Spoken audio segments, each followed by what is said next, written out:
Baxt saodat sabablaridan yana biri duo. Odam duo qilishdan to'xtamasligi kerak.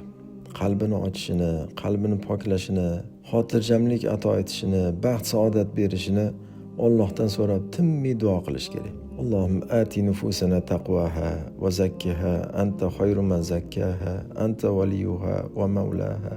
Allohim qalbimga taqvoni sol, qalbimni poklab qo'y. Allohim qalbimga xotirjamlik ato et. O'zing saodatga yo'llab qo'y. Allohim baxtli insonlar qatorida bo'lishimizni bizga nasib et. Badbaxt kimsalar qatorida bo'lib qolishdan o'zing saqla. Shu kabi duolarni ko'paytirish kerak.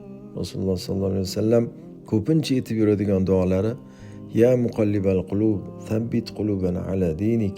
Ey qalblarni o'zgartirib turuvchi zot, qalbimni diningda sobit qil deb duo qilardilar ko'pincha.